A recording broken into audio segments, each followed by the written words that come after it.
Good afternoon. You want the injury report? Yes, sir. All right. Fabulous. That'd be fabulous. Okay, in terms of guys that didn't participate in practice today, Parade Jerry, Julio Jones, Charles Mitchell, and Asante Samuel.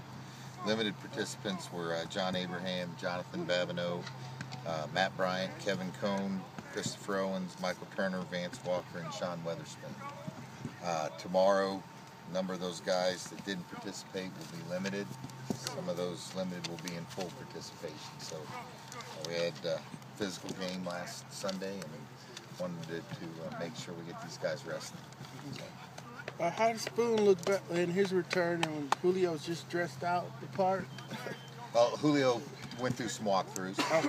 He went through our walkthrough periods today, and he'll get more participation tomorrow. Sean had limited participation today. We just wanted to ease him back in, and I would anticipate if there's not any residual effects from today's practice that he'll be a full participant tomorrow. And Kevin, getting him back today too. Yep. He was a returnee. Yep, Kevin returned as well, and I would anticipate that he would be a full participant tomorrow if he doesn't have any residual effects. Those guys probably had their best rehab run that they'd had on Monday, and we anticipated that they would be ready to go in practice today. We just wanted to ease them in slowly.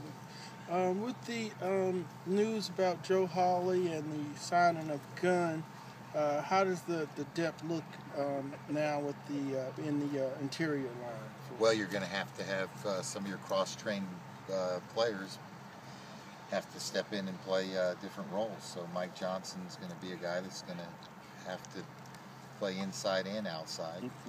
Again, we've got to be able to rotate someone in to have a second and third center, so we've got to have a different rotation, and we'll make a decision on who the seventh offensive lineman that we'll have up and active as we go through the week. And, Joe had been a guy that was in our rotation and was our backup center. What have you noticed maybe improvements in Josh Freeman from last year this year? Well, he's running the offense extremely well. They're scoring a lot of points, and they're doing it both running and throwing the football. I think he's throwing with more accuracy. I don't think he's taken off and running as much. When he does, he's running effectively. I've not seen as many negative yardage plays. I think that he's doing a good job of getting the ball out of his hands. And I think that the weapons that they've added in Vincent Jackson and Doug Martin have helped their offense immensely. What about Dallas Clark and what he's meant to him?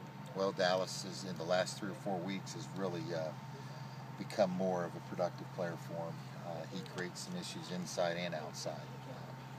Not to take anything away from him, probably shouldn't mention him with the other guys, but he's done a nice job in his production, and he's really getting a good feel these last 3 or 4 ball games. Coach, what's been the kind of underpinning of their turnaround under Coach Schiano this year? Have you been able to pick up any of that on film? They're playing very hard. That is obvious.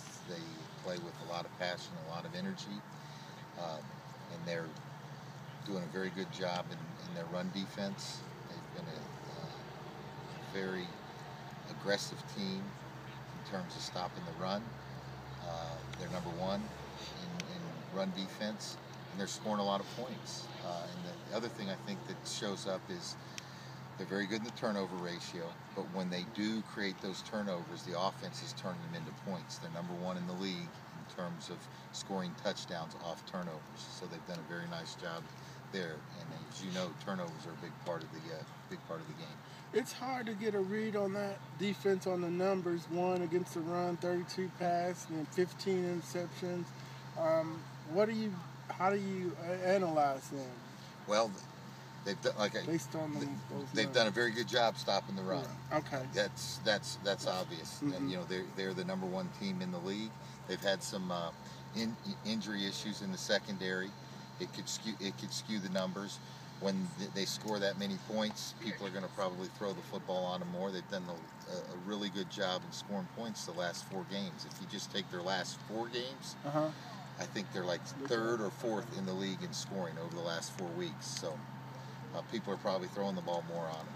That's how I would, that's how I'd look at it. But they are playing with a lot of energy, and you can't discount what they're capable of doing on special teams. They've got a weapon in Michael Keenan as a kickoff guy, and their coverage units are outstanding. They're probably the fastest unit that we'll face this year on special teams. How is Robert McClain doing if he has to, play the whole game if Shantae can't make it back? Well, Robert has done everything that we've asked him to do up to this point. I would anticipate that there would be no issues at all. He would be prepared and ready to go. Robert has been a pleasant surprise in every step of the journey, from making the squad to becoming our nickel corner, being able to play the right and left corner in this past ball game, and even having the lineup at dime for us. So I think he's ready for his opportunity if it does present itself. Matt's ability last week to put his difficulties behind him and still lead to a touchdown drive, ultimately win the game. It says a lot about his personality, the way he's able to put stuff, kind of just be focused on what's coming up the next play. Because he does. My question is, he does the same thing when things are going well. He doesn't do the get overly excited when you guys are. I think Matt does a very good job of compartmentalizing everything in terms of how he prepares himself, and you've got to be able to do that as you go through the sequence of a game. If it's a good play, you put it in the compartment and you move on. And you move on to the next one. If it's a bad play, it's the same thing. And I think it just speaks volumes of his ability to put things behind him and be very resilient. And I think we've shown that as a football team a number of times this year.